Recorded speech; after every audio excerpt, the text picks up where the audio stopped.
Hello, citizens of YouTube land. Hey. It's your president and your VP. And we're back once again with another edition of I Love This Movie.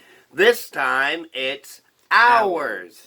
Premiered December 13th, 2013. It was produced for a budget of $4.6 million, but sadly it only made $806,000 at the box office. I think part of this had to do with like the marketing campaign behind the film and the fact that Paul Walker had just died 2 weeks after or 2 weeks before the film's release, so maybe that pushed fans away from it a little bit.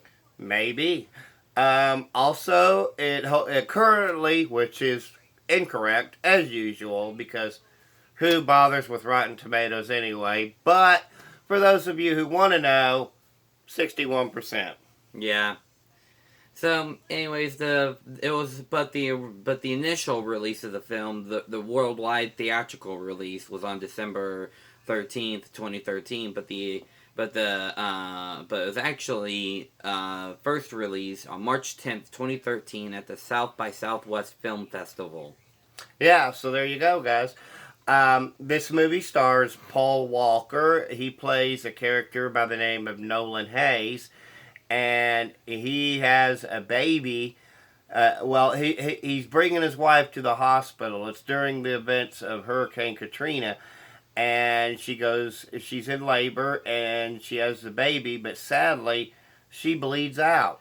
Yeah, it's real sad, and the moment where the doctor tells Paul Walker's character Nolan that his wife had just died. It's such a powerful scene, guys, because first, you basically see him go through all 5 stages of grief at that very exact moment in the scene. Yeah, he goes through denial, then he goes through anger, and then there's like sadness, and oh man, it's so sad. He goes through them very quickly because the doctor basically has to snap him back to reality, because his baby was a preemie. She was born 5 weeks premature, therefore her lungs weren't quite fully strong enough for her to breathe on her own, so she's on a ventilator. But outside of the hospital, Hurricane Katrina is happening. Yeah, and like I said, it's such a fantastic scene there. Nolan, he goes with the doctor. I forgot the doctor's name at this point because honestly, it's Paul Walker writing on this film. It doesn't really matter. It doesn't what really the doctor's matter. Name is. So, anyways, he goes with the doctor and he sees his baby and he's like, "What's this for?" And he's like, "Oh, it's to help her breathe because her lungs aren't fully developed yet. It's going to take 2 days." That's going to become important to the story. He says it's going to take at least 2 days for her to start breathing on her own, and when she starts crying, that's a good sign. And everybody starts getting evacuated. So the hospital goes through a partial evacuation, which means that people that are like not. People that are like in the ICU and all that, they get evacuated and all that. They go through a partial evacuation, but he has to stay there because the ventilator that she's on isn't portable. Yes. So they reveal that if the lights go out and the power goes out, then the generators are supposed to kick in. But the problem with that is that the generator room gets flooded out. So he essentially has a hand cranking generator that he has to keep pumping the battery with. But unfortunately, the battery can't take a full charge because it's a faulty battery. So at first he has 3 minutes, then 2 minutes, then slowly but surely it keeps going down from there. Yeah. At first it gives him 3 minutes. Then it's like 2 minutes and 45 seconds. Then it's 2 minutes and 30 seconds. And so the whole time he runs into the cafeteria chef who tells him that all the food's gone, but he makes change and is able to get snacks and stuff from the vending machine. This is earlier in the film. Yeah, this is very early in the film too. And it's very important that he has these supplies on hand for the climax of the movie as you get towards the end of it. It's a very dialogue driven movie, too, because it's basically just Nolan talking to his baby pretty much the whole time. Yeah, and at first he ventures around the hospital after it gets flooded out. Then there's, I think her name's Nurse Shelley. Yeah. She basically goes out to try to get some help. But doesn't get very far. I think she's the one that the looter killed, son. Yeah, she was. Yeah. She had the same raincoat on, so yeah, she was the one who got killed. Anyways, but Nolan, he goes out and he ventures around the hospital, and he opens the doors and he sees an ambulance, but his alarm goes off, so he has to run back very quickly, and he has to crank the power up, and he only gets a minute and 51 seconds, and then he's like, come on, you were giving me 2 minutes, come on, I want 2 minutes, and then it flashes, minute and 51 seconds. He's like, all right, whatever, Mr. Machine, and he turns his timer back on, and he runs back to the ambulance where he grabs a set of keys, and then he tries getting a radio on, but then his alarm goes off, and he's like, ah, man, and he has to run back very quickly. And then this is where the film where it basically starts. Like, this is one of the instances of the film where he's like, he was so close to finally getting rescued, but events didn't happen that way. Yeah, another instance regarding that is when he has the idea to take some flares up to the roof because he hears a helicopter, and so he goes up there, and he lights a flare, and he's trying to get their attention. He does, by the way. But somebody is shooting the helicopter with a sniper rifle, and so the helicopter's like, well, screw this, I'm out of here. And so he doesn't get the help that he needs. Yeah, and he starts shouting curse words because he's like we're so close. Like I said, it's one of the 2 instances where he was this close to finally getting rescued, but he didn't. And it's like, Then a rescue dog shows up and is all tangled up. And so Nolan frees the rescue dog, and he gives him the name Sherlock because he's pretty smart and he's a rescue dog. And he gives him food, and they bond and become friends, and he plays fetch with the dog. It's a cute scene. It's a cute scene. He's like, oh, I'm gonna give you an even bigger throw. We're gonna go all the way down the hallway. It's so cute. And then the dog comes back with the empty IV bag, but then he drops it and he runs down the hallway, and he's like, hey, Sherlock, your bag is in here. And then Nolan hears a gunshot. Yeah. And this immediately gets his attention. He's like, Sherlock? And then a looter comes in. Mm-hmm. His name is Lenny, apparently. We find out that later in the film. Yeah, so there's a tense confrontation between Nolan and Lenny steals all his food, and then the rescue dog comes back and basically attacks Lenny and causes him to run off and whatnot. And he tries to tell Lenny, hey, I need help, man. And he's like, ain't nobody going to help you, okay? I'm being nice by letting you keep your Cokes, and I'm just going to take your food. So, but then a few minutes later, which is actually several hours later, but in the movie's context, it's a couple of minutes later, the other 2 looters show up. Yeah. And so it was because that scumbag Lenny had tipped him off that there was only this guy guarding the hospital, so to speak. Yeah. So anyways, but before that, Nolan finds out that the looter had also had the IV bags with the orange sticker on them. And he's like, what is he doing with these IV bags? Probably thought they were drugs.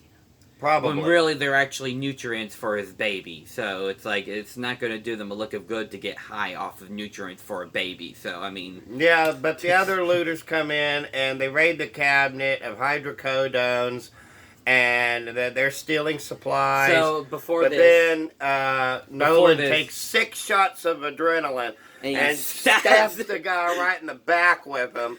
And so the guy overdoses on adrenaline and falls to the floor. And then the other looter turns around. He's like, it's a baby! And then he turns around and he sees Nolan. He turns around. The camera also turns around with him. Sees the guy dead on the floor with the adrenaline in his back. Nolan, he's just like, you really want to mess with me, buddy?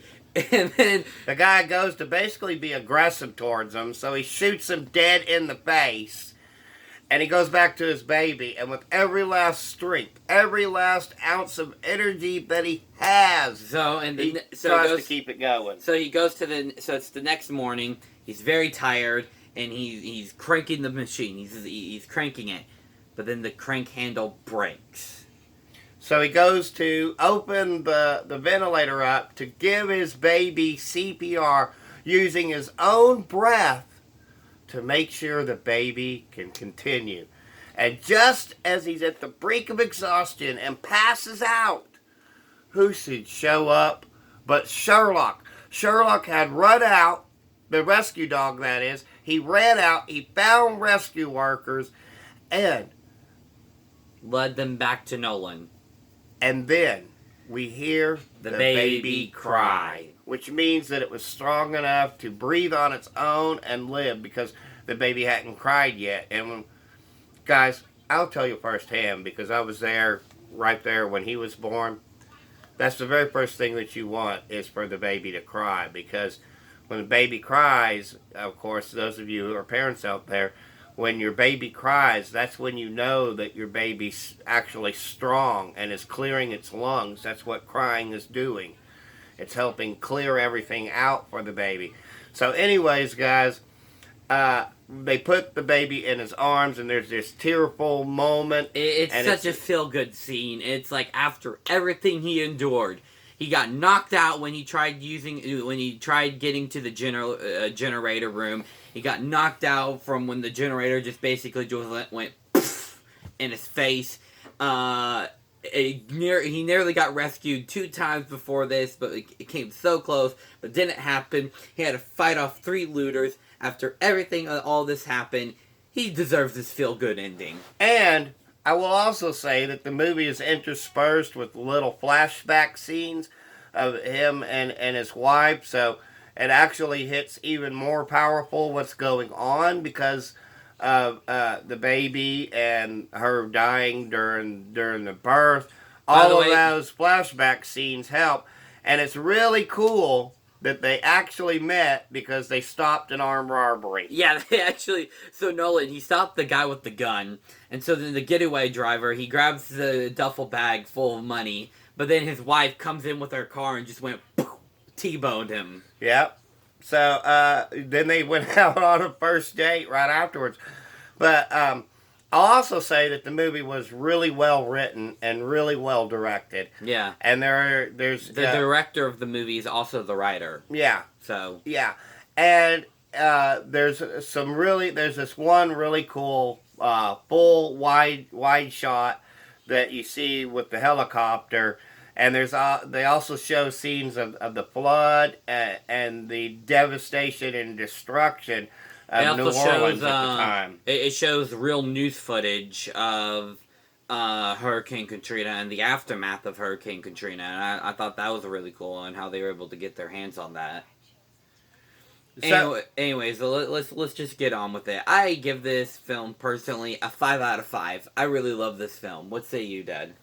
Kind of switch it up a little bit. Yeah. I also give it a 5 out of 5. If you haven't checked it out, you can find it on DVD. It's available on several streaming sources.